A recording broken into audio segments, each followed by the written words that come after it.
Des effigies du chef de l'État Félix-Antoine Tshisekedi brûlées et celles de l'ancien président Joseph Kabila Kabange, sénateur à vie, les faits sont tellement graves que le Premier ministre Ilunga Ilunkamba a convoqué à la première heure, le lundi 11 novembre, quelques membres de son gouvernement et les services de sécurité. Selon le vice-premier ministre, ministre de l'Intérieur Gilbert Kankonde, ces actes sont commis par deux groupes qui se revendiquent de l'UDPS et du PPRD. Pour le Premier ministre, l'expérience d'un tout premier gouvernement de l'alternance devait enseigner. L'exécutif central préserve son unité et lance un appel au calme. En toute responsabilité, le gouvernement promet de faire respecter l'état de droit. Le Premier ministre a décidé de dépêcher à Kolwezi une mission d'information pour connaître les réelles motivations. Que se passe-t-il à l'ONAPAC, entendait Office national des produits agricoles du Congo? Le comité de conjoncture réuni cette semaine sous la direction du Premier ministre a fait le tour de la question. Dans le compte rendu, le vice-premier ministre, ministre du budget, Jean Baudouin Mayo l'a mentionné. Il a été également débattu les augmentations décidées par le gouvernement au bénéfice des agents et fonctionnaires de l'État. Cernant la question du nombre important des arrêtés pris par le gouvernement précédent, la ministre de la fonction publique a été instruite. Vu la pertinence des matières, 4 ministres étaient invités à cette rencontre hebdomadaire. Il s'agit du ministre des Petites et Moyennes Entreprises, celui du Développement rural, la ministre des Affaires sociales, la ministre de la fonction publique et son collègue de l'Agriculture. Un compromis a été trouvé. Le caucus des élus de la province du Tanganyika avait, lors de la première rencontre avec le chef du gouvernement, mis sur la table la liste des problèmes qui, selon eux, freinent le développement socio-économique de ce coin du pays.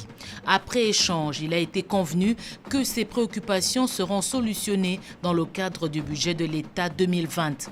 À cette nouvelle rencontre, le Premier ministre a invité les membres de son gouvernement et certains mandataires des entreprises publiques dont les portefeuilles sont concernés par des problèmes soulevés. Selon le président du caucus des députés nationaux et sénateurs originaires du Tanganyika, Martin Kabweloulou, la sécurité, c'est la principale priorité identifiée par les élus du Tanganyika. Ils l'ont dit au Premier ministre. Après 2 semaines d'âpres négociations entre le FMI et la RDC autour d'une facilitation d'octroi des crédits et de l'octroi de financement du programme économique du gouvernement, le Conseil Afrique de cette institution financière internationale vient faire le rapport au chef du gouvernement. La mission, comme certains rapports nationaux, a cerné quelques actes qui ont fragilisé l'économie. Le rapport indexe la période de la transition politique et certaines nouvelles décisions. La vision du chef du gouvernement est de négocier dans l'intérêt avantageux du pays. Les efforts fournis pour le redressement sont salués par le FMI. C'est sous cet angle qu'un accord de principe de facilitation d'emprunt a été trouvé entre le FMI et le gouvernement congolais. La délégation du fonds en fin de mission à Kinshasa va le présenter au conseil d'administration à Washington. Le conseiller au département Afrique, Mauricio Vuilafuerte, l'a annoncé au Premier ministre congolais. Et d'ici à mi-décembre, les deux parties pourraient sceller un nouveau départ. La semaine qui s'achève a été celle du contact du Premier ministre avec les Fauves avant de livrer le match du jeudi 14 novembre contre le Gabon.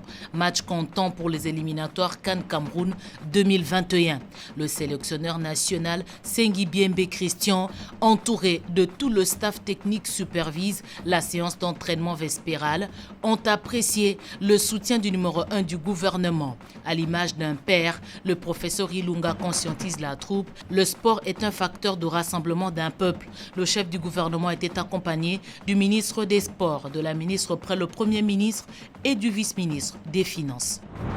En mission à Kinshasa, le ministre suédois de la coopération internationale au développement vient rassurer le Premier ministre du soutien total du Royaume suédois à la République démocratique du Congo.